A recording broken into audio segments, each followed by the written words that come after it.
Okay, जहाँसम्म मलाई लाग्छ कि नेपालकै सबैभन्दा सस्तो स्मार्टफोन चाहिँ यही नै होला। योभन्दा चाहिँ अर्को चाहिँ स्मार्टफोन छैन। र अर्को चाहिँ के भनेपछि डे टु डे युजरहरूको लागि र अनलाइन क्लासको लागि चाहिँ यो मोबाइल चाहिँ राम्रै रहेको छ क्या, सस्तो रहेको छ भन्नाले चाहिँ होइन। अनलाइन क्लासमा पनि यो चाहिँ काम गर्छ। यसको साथसाथ चाहिँ डे टु डे युजरहरूलाई चाहिँ एकदमै राम्रो रहेको छ।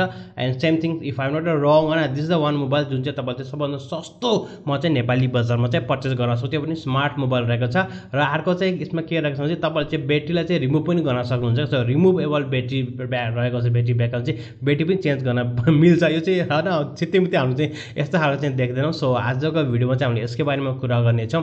यसको कन्फिगरेसन नेपाली बजारमा कहाँबाट र यसको प्राइस चाहिँ के कति छ भन्ने बारेमा। हाम्रो च्यानललाई सब्सक्राइब गरी लेटेस्ट अपडेट पाउनको लागि बेल आइकनलाई क्लिक गर्न नभुल्नुहोला। नमस्कार, टेक्नेब युट्युब च्यानलमा यहाँलाई हार्दिक स्वागत छ। म पविन्द्र, तपाईँहरूकै युट्युबको दुनियाँको साथी।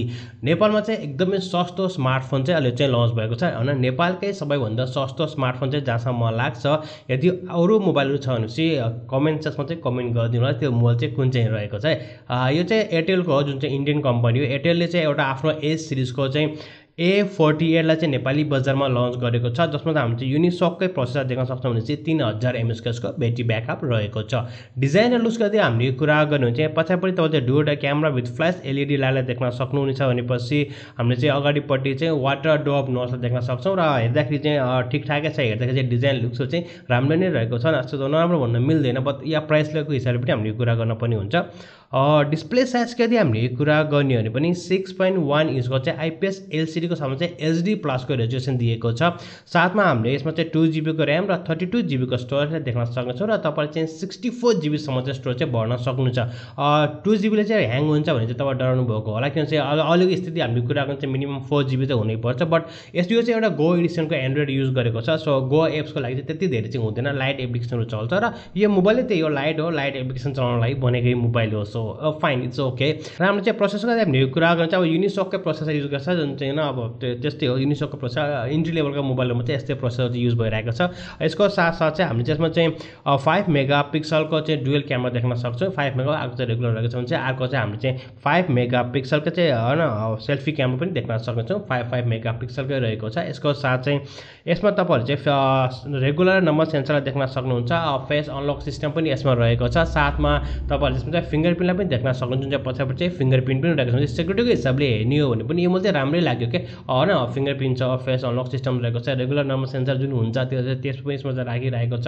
सो द्याट्स ग्रेट होइन। 5 मेगापिक्सलको मेन र 5 मेगापिक्सलको सेल्फी क्यामेरा रहेको छ। 5 मेगापिक्सल अर्को चाहिँ रेगुलर भिजिए सेल्फी रहेको छ। बट यसको साथसाथै हामीले चाहिँ अरू कुरा गर्ने हो भने चाहिँ यसमा चाहिँ एन्ड्रोइड 10 गो एडिसनको रहेको छ। एन्ड्रोइड 10 रहेको छ। सायद हामी चाहिँ अपडेट पाउँछौँ 11-12सम्म गो एडिसनको। सो द्याट्स ग्रेट होइन। तपाईँले चाहिँ लाइट एप्लिकेसनलाई युज गर्नुभयो भने चाहिँ मजाले चाहिँ चल्छ। बट यस तपाईँले चाहिँ होइन फेसबुकको हाई फेसबुक त्यस्तो चाहिँ युज नगर्ने राम्रो हुन्छ। र तपाईँले अहिले चाहिँ गुगलको प्ले स्टोरमा जानुभयो भने चाहिँ त्यहाँ चाहिँ तपाईँले चाहिँ बबल एप्लिकेसन पाउनुहुन्छ, एकदमै लाइट एडिसनको। सबै लाइट एडिसनको एप्लिकेसन युज गर्दा एकदमै राम्रो हुन्छ। र अर्को चाहिँ धेरै जस्तो लाइट एडिसनको एप्लिकेसन पनि बनाइरहेको छ। र यो चाहिँ कस्तो हुन्छ डे टु डे युजरहरूको लागि एकदमै राम्रो रहेको छ क्या।